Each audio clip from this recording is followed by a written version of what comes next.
السلام علیکم سټوډنټس نن تاسو په خدمت کې بیا حاضر شوی یم د یو نوي ټاپک سره چې په دې کې به موږ سټډي کوو ټایپس اف میټریسز. دا هم ډیر زیات امپورټنت ټاپک دی، نو که دا ویډیو تاسو لاست پورې وکتل نو ان شاء الله تعالی چې تاسو ته په د میټریسز په ټایپ کې بیا هیڅ کنفیوژن هم نه. نو سکوير میټریکس څه ته وایي او ریکټنګولر میټریکس څه ته وایي؟ نو سکوير میټریکس زموږ سره هغه میټریکس چې په هغه کې نمبر اف روز برابري د نمبر اف کالمز، نو هغې ته موږ وایو سکوير میټریکس. مطلب ام به برابري د ان. ولې موږ پریویس ویډیو کې آرډر اف میټریکس چې کله موږ سټډي کړی وو فرست ویډیو کې زموږ میټریسز، نو هلته موږ ویلو چې ام په جنرالایز فارم کې روز ریپرزینټ کوي، ان کالمز ریپرزینټ کوي. نو که ام د ان برابري نو موږ وایو دا سکوير میټریکس دی، مطلب نمبر اف روز برابري نمبر اف کالم. لکه اگزامپل لپاره ما ا بي سي میټریسز لیکلي دي، آرډرز مې ورته لیکلي دوه روز دوه کالمز، نو مطلب m او n سیم دی. دلته 3 روز 3 کالم نو m n سیم دی. دلته 1 رو 1 کالم دا یو رو دا یو کالم دی په سی میټریکس کې. نو دا درې وانه د ما سره سکوير میټریسز دي، هر څه آرډر کې دي شي، خو چې نمبر اف رو نمبر اف کالم سیم نه غوښتم موږ سکوير میټریکس وایو. دغه شان ریکټنګولر میټریکس ته چې نمبر اف روز نه برابر د نمبر اف کالم m is not equal to n، نو هغې ته موږ وایو ریکټنګولر میټریکس. دا یو میټریکس ما اخیستی 2/3، په دې کې دوه روز دي 3 کالمز دي، نو ریکټنګولر میټریکس شو 3/2، نو دا ریکټنګولر میټریکس شو. د کې یو رو د 3 کالمز دي، دا هم ریکټنګولر میټریکس شو. بیا رو میټریکس او کالم میټریکس ته وایي. نو رو میټریکس زموږ سره هغه میټریکس چې په دې کې به سنگل رو پرته وي، کالمز پکې هر څومره کېدی شي. نو په دې وجه باندې موږ وایو چې د آرډر به صحیح 1/n، مطلب 1 د رو دپاره اول موږ رو لیکو بیا کالم لیکو، نو 1 به فکس وي، نو رو به پکې یو وي، n مطلب دا دی چې n هر څه ویلیو کېدی شي، نو کالم چینج کېدی شي، 2 هم کېدی شي، 3 هم کېدی شي، 4 هم کېدی شي، انیثینګ کېدی شي، خو رو به همیشه 1 وي، نو موږ ورته وایو 1/n به دې آرډر وي. که a میټریکس ما اخیستی نو په دې کې یوه رو ده او 3 کالمز دي 1/3. b یو میټریکس ما اخیستی په دې کې یوه رو ده او ډاټډ ډاټډ مطلب دا شو چې کالمز پکې هر څومره کېدی شي، ما 1/n ولیکو. دغه شان سی یو میټریکس په دې کې یو رو یو کالم ده، دا هم زما سره رو میټریکس شو. تاسو صرف رو ته وګورئ، رو پکې یوه ده، نو زما سره رو میټریکس شو. دغه شان کالم میټریکس ته وایي چې په هغه کې سنگل کالم وي، نو په دې کې اوس روز هر څومره کېدی شي، نو د رو دپاره موږ ولیکو چې m روز، m هر څه کېدی شي، خو کالم به همیشه یو وي، نو موږ ولیکو 1، نو m/1 د دې آرډر راځي په جنرالایز فارم کې. لکه دا a میټریکس نو په دې کې 3 روز دی خو یو کالم دی، نو 3/1. دا v میټریکس نو په دې کې یو رو یو کالم دی، نو تاسو کالم ته وګورئ 1 دی، نو دا مثلا کالم میټریکس شو. دغه شان دې کې یو کالم دی او روز پکې 1 2 3 4 and 5 دي، نو دا زما سره څه شو؟ دا هم زما سره کالم میټریکس شو. او دغه شان که جنرالایز فارم کې زه ولیکم نو 1 2 -8 0 5 او ډاټډ ډاټډ لاین چې پسې وکړم نو زما دې مطلب به دا شي چې په دې کې به m روز شي خو کالم به پکې صرف یو وي، نو په جنرالایز فارم کې m کراس 1 لیکلی شو. بیا د زیرو میټریکس، نل میټریکس یا وایډ میټریکس، دا درې وانه نیمز د سیم میټریکس دي.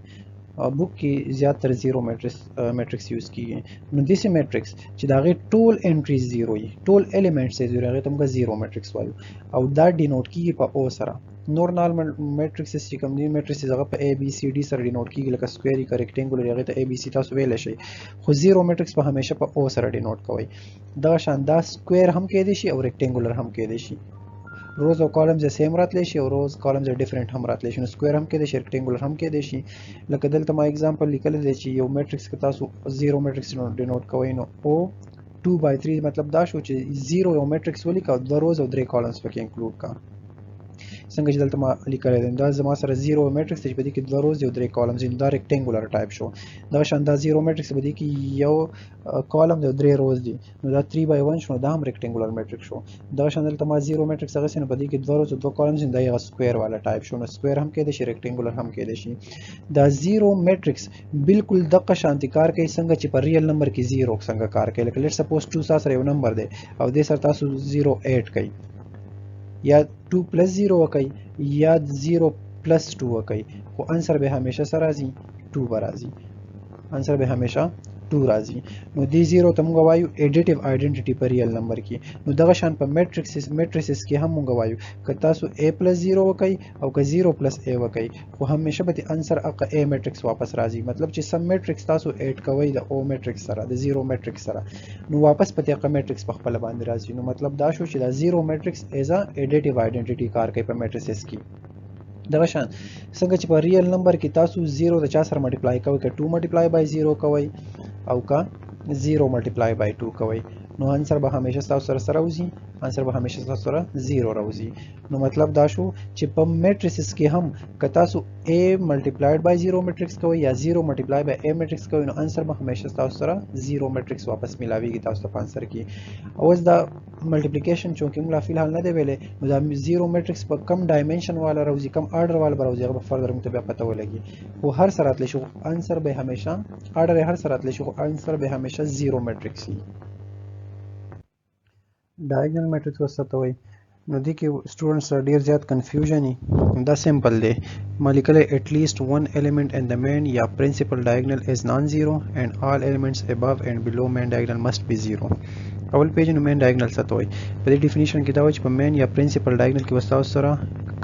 کم از کم یو دیس الیمنٹ په کار چې هغه 0 نه برابر او دا غینه بر لاندې چې کم دی هغه ټول به 0 وي نو دا یو جنرالایز فارم کې ما یو میټرکس لیکل A11 A12 A13 دې څه مطلب دی تاسو ته پته راځي چې A11 مطلب دا دی په پریویس ویډیو کې ما already سټډي کړیو چې دا یو الیمنٹ ریپرزینټ کوي د میټرکس چې په فرست رو فرست کالم کې دغه شان په فرست رو سیکنډ کالم کې دا په فرست رو تھرد کالم کې دغه شان دا په سیکنډ رو سیکنډ کالم کې نو اس مین ډایګنل یا پرنسپل ډایګنل هغه ځای ته چې په غیبه باندې د رو نمبر او د کالم نمبر سیم لکه 1 1 2 2 3 3 نو ته وایي مین ډایګنل دا هم دی خو د مین ډایګنل ځکه نه وایي چې دلته د رو نمبر او د کالم نمبر ډیفرنٹ راغلی دی دلته سیم راغلی خو دلته بیا ډیفرنٹ راغلی نو دلته دا ټوټل سیم نه دی راغلی دلته بیا انټي ډایګنل وایي موږ د مین ډایګنل خبره کوو چې په دې کې اټ لیست یو نان زیرو نمبر راشي او دا بر لاندې د مین ډایګنل نه او دا بر د مین ډایګنل الیمنټس په ټول 0 پراته دي لکه څنګه چې دا بی ماغسته دي 1 4 3 نو په دې کې خو 3 نان زیرو راغلي نو مطلب کنډیشن سټیسفای شو زموږ یو نان زیرو پکارو دلته 3 نان زیرو راغلي دي نو کنډیشن سټیسفای شو او لاندې او بر 0 0 راغلي دا ډایګنل میټرکس شو 3 بای 3 دغه شان په دې کې وګورئ نو په مین ډایګنل کې یو نمبر نان زیرو راغلی دی نو دا هم ډایګنل میټرکس شو ولې لاندې او بر سری 0 0 دغه شان دلته په مین ډایګنل کې -2 یو نان زیرو نمبر دی او بر او لاندې د سری 0 0 دا زما سره ډایګنل میټرکس شو او ډایګنل میټرکس په همیشه تاسو سره سکوير میټرکس وي او د دې ایگزامپل کې تاسو سره آیډنټیټي میټرکس راتلی شي سکیلر میټرکس راتلی شي دا ایگزامپل دی ډایګنل میټرکس او دا مخکې سلایډز کې خیر ډیسکس کوم چې آیډنټیټي میټرکس څه ته وایي او سکیلر میټرکس څه ته وایي سکیلر میټرکس څه ته وایي دا سپیشل کیس دی اف ډایګنل میټرکس مطلب دا به ډایګنل میټرکس یي نو مطلب دا شو چې په اپر کارنر کې او په لوور کارنر کې به همیشه د دې سپراته 0 0 پراته وي څنګه چې دلته ما په دې میټریسز کې اغستې دي برابر لاندې به 0 0 پراته وي د مین ډایګنل نه علاوه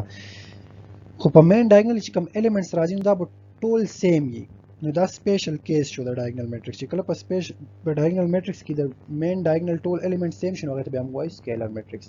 او چې ډایګنل نو همیشه به صحیح سکوير میټرکس پي نو سکیلر میټرکس هم تاسو سره سکوير میټرکس وي نو که تاسو ا میټرکس وګورئ په مین ډایګنل کې سیم الیمنٹ پراته دي 2 2 دلته وګورئ نو 3 by 2 3 by 2 3 by 2 دلته وګورئ نو 1 1 1 1 1 نو دې ټول ته موږ وایو سکیلر میټرکس وته وایو چې دا A میټرکس او B میټرکس تاسو وګورئ دلته ما خو A B نیم ورکړی دي خو دې یو لمان نوم ورکړی دی I نو دا زموږ سره سپیشل ټایپ دی دا فردر موږ مخکې سټډي کوم تاسو به کلیر شي نو دا زموږ سره سکیلر میټرکس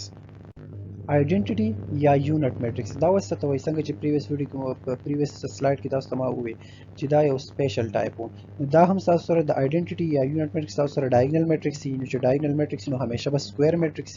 او په مین ډایګنل کې به د دې صرف او صرف 1 پروت دی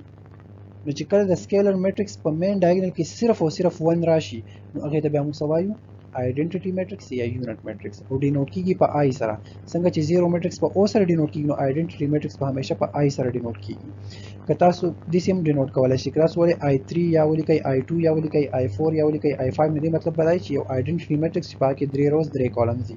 دې مطلب بدای چې یو آیډنټیټي میټرکس چې پاکه 2 روز 2 کالمز دي ولې سکوير میټرکس دی نو تاسو صرف یو نمبر ولیکئ نو مطلب دا دی چې د کالم د پاره هم اقا نمبر ریپیټ کیږي وس یو بل امپورټنت پوینټ څنګه چې په ریل نمبر کې لیټ سپوز تاسو 3 یو ریل نمبر د سره سم ملټیپلای کی چې واپس 3 راشي نو که څنګه 1 ملټیپلای کوي نو 3 ملټیپلای بای 1 به واپس 3 راځي یا کله دې 1 سره واپس 3 دې طرف ته ملټیپلای کوي نو هم به واپس راځي 3 تی راځي نو مطلب دا چې دا 1 نه دی دا زما سره ملټیپلیکیټیو آیډنټیټی دا مطلب دا چې آیډنټیټي نه ډیسټرب کوي چې کله د چا سره ملټیپلای کیږي واپس دغه نمبر راځي نو دې ته موږ څه وایو په ریل نمبر کې دی ونته ملټیپلیکیټیو آیډنټیټي نو سیم که یو میټرکس دی دغه سره ته آیډنټیټي میټرکس رائټ طرف ته ملټیپلای کې یا یې ورسره لیفټ طرف ته ملټیپلای کې نو واپس په دغه میټرکس راځي دې مطلب دا شو چې دا زموږ سره آیډنټیټي میټرکس دی ځکه ورته آیډنټیټي میټرکس ته هم په دې وجه باندې وایي چې په ملټیپلیکیشن کې دی د چا آیډنټیټي نه خرابوي نو په دې وجه دی د آیډنټیټي میټرکس وایي وس ترانسپوز اف ا میټرکس ته وایي نو یو هر یو میټرکس تاسو ته یو میټرکس کیونی نو چې یا د هغې روز مونږ کالمز ته چینج کوو یا یې کالمز روز ته چینج کوو نو مونږ ووایو چې د دې میټرکس موږ څه فایند آوټ کړو ترانسپوز هم فایند آوټ کړو لیټ سپوز زما سره A یو میټرکس دی نو د هغه ترانسپوز بیا څه په ډینوټ کوم A او سوپر سکرپټ کې دا سمال ټي چې ښکاري تاسو سره نو دې مطلب دا چې دا د A ترانسپوز فایند آوټ کوم نو ډینوټ کیږي په A پاور ټي سره دا ترانسپوز اصل کې زموږ سره څه کار کوي ترانسپوز آرډر ریورس کوي که تاسو سره یو A میټرکس دا غي آرډر 2/3 دی او کته ترانسپوز واغستون دا غي آرډر بس شي 3/2 بشي 3 به دې طرف تر شي 2 به دې طرف تر شي ولی روز چینج شي کالمز ته یا کالمز چینج شي رو ته نو آرډر هم څه شي چینج شي د ایگزامپل نه بخښه پوه شي زما سره دا یو A میټرکس دی 2/2 دی نو A ترانسپوز وسخلم نو دا رو دا کنه 1 2 نو په کالم کې مولې کو 1 2 دا 3 4 رو نو کالم کې مولې کو 3 4 نو ما روز چینج کړه کالمز ته رو مې چینج کو کالم ته نو دلته زما سره A ترانسپوز کیلکولیټ شو دا سکوير میټرکس ته نو بدی کې تاسو ته ډیفرنس نه ښکاري چې 2/2 دا هم راغی 2/2 دا هم راغی خو تاسو د ریکټانګولر میټرکس ته وګورئ نو د دې آرډر دی 2 روز او 3 کالمز نو دا ګوره ترانسپوز چې واخلم B ترانسپوز نو دا رو دا 1 2 3 دا په کالم کې مولې کو 1 2 3 نو رو مې چینج کو کالم ته دا شان 765 رو دا نو دا مې کالم ته چینج کو 765 نو د دې آرډر 2/3 خو کوم تاسو دې آرډر ته وګورئ د B ترانسپوز ته نو په دې کې 3 روز راغله او 2 کالمز راغله نو 3/2 ته کنورټ شو نو مطلب آرډر یې څه شو ریورس شو دغه شان سی میټرکس دی نو کله دې تاسو روز او کالمز انټرچینج کړئ نو سی ترانسپوز به فایند آوټ شي دغه شان ډي میټرکس دی چې په هغه کې 3 روز دي یو کالم دی نو کله دې سره ترانسپوز اخلم دا رو دا 0 دا په کالم کې مولې کو 0 دغه شان 8 یو بل رو دا مې په کالم کې ولیکو 6 یو بل رو دا مې په کالم کې ولیکو دا و 3/1 او وسه آرډر راغی 1 رو and 3 کالم 1/3 نو آرډر مکمل ریورس شو تاسو ته مادل دبر لیکلی یا رو کالم ته چینج کوئ یا کالم رو ته چینج کوئ کوم تاسو ته ایزی خو صرف انټرچینجینګ کوئ دا لیټ سپوز دا بی میټرکس واخلم او د کالمز په روز کې ولیکم وسه کالمز راغلم 1 7 راوخلی او دای په رو کې ولیکي کالم او رو ته جوړ شو 2 6 یو کالم دی دا واپس په رو کې ولیکي 2 6 3 5 یو کالم دی دا په رو کې ولیکي 3 5 نو سټیل هغه سیم انسر به راځي تاسو سره او سیمټریک میټرکس ته او سکیو سیمټریک میټرکس ته وایي نو که سیمټریک میټرکس مو فایند آوټ کوو که سکیو سیمټریک فایند آوټ کوو خو دا به دواړه همیشه صحیح سکوير میټریسز وي نو فرست وایو سیمټریک میټرکس نو لیټ سپوز موږ سره A یو میټرکس دی او که دا غو ترانسپوز واخلو او واپس دی A میټرکس راشي نو د سیمټریکس موږ سیمټریک وایو د ایگزامپل نه اوس په اسانه به تاسو وپېژنئ لیټ سپوز ما سره A یو میټرکس دی 1 2 2 4 کله زه د ترانسپوز واخلم دا 1 2 په رو کې نو دا په کالم کې ولیکم 1 2 دا 2 4 په رو کې دا په کالم کې ولیکم 2 4 نو تاسو د A میټرکس او A ترانسپوز میټرکس ته وګورئ دوه ایگزیکټلی سیم دي آرډر هم سیم دی 2/2 دی او کریسپونډینګ ایلیمنټس هم سې دي 1 1 2 2 2 2 and 2 4 نو د مطلب دا شو چې دا دوه څه شو ایکوال میټریسز شو نو A ترانسپوز او A برابر راغی نو دا کوم A میټرکس شو دا ما سره سیمټریک میټرکس شو دا شان ما سره B میټرکس ته 3/3 نو که زه اوس دا رو راواخلم 1 2 3 دا کالم ته چینج کوم 1 2 3 دا شان 2 4 5 2 4 5 3 5 6 رو دا کالم ته چینج کړئ 3 5 6 نو دا زما سره ترانسپوز راغی نو د B او B ترانسپوز ته وګورئ آرډر هم سیم دی ایگزیکټلی سیم دی نو د مطلب دا چې B او B ترانسپوز ایکوال راغله نو دا B میټرکس زما سره څه شو سیمټریک میټرکس شو دغه شان سکیو سیمټریک میټرکس کې څنګه چلی که یو A میټرکس دی دغه ترانسپوز واخلم او هغه د -A برابر راشي دغه شان که یو B میټرکس دی دغه ترانسپوز واخلم او هغه د -B برابر راشي نو دغه B میټرکس ته یا د A میټرکس ته بیا موږ سکیو سیمټریک وایو دا هم د ایگزامپل نه په اسانتیا سره تاسو پیژنئ لیټ سپوز زما سره یو A میټرکس دی 0 -3 3 0 که زه د ترانسپوز اخلم نو 0 -3 به چینج کم کالم ته 0 -3 3 0 به چینج کم کالم ته 3 0 نو دا ترانسپوز راغی اوس د A میټرکس او A ترانسپوز ته وګورئ آرډر خو د دوانو سیم دی کریسپونډینګ ایلیمنټس ته سیم دي دا چک کوو نو 0 د 0 برابر دی دا ټیک شو -3 د 3 نه وایي دا خو -3 دا +3 دا ایکوال نه دي دغه شان دلته 3 دلته -3 نو دا هم ایکوال نه دي دلته 0 دلته 0 دا خو ایکوال شو نو که یو پکې هم سیم را نشي نو موږ وایو چې دا ایکوال نه دي خو زه دا ایکوال کولی شم که د A ترانسپوز والا میټرکس نه زه ماینس ساین کامن واخلم او تاسو ته به زه خبره لږ کلیر کوم چې زه خبره تاسو ته لږ کلیر کوم چې کله موږ ماینس ساین کامن واخلو نو اصل کې دا ماینس ساین چې موږ کامن اخلو لیټ سپوز دا موږ اخلو -1 کامن اخلو مطلب په -1 موږ ډیویژن کوو نو که 0 زه په -1 ډیوایډ کوم نو واپس پتی 0 راشي دغه شان که 3 زه په -1 ډیوایډ کوم نو -3 به راشي دغه شان که -3 زه په -1 ډیوایډ کوم نو +3 به راشي او دغه شان که 0 په -1 ډیوایډ کوم نو واپس پتی 0 راشي نو ماینس ساین ما کامن وباسو نو ګورئ دا 0 راغی دا 3 -3 شو -3 +3 شو 0 په خپل ځای واپس 0 راغی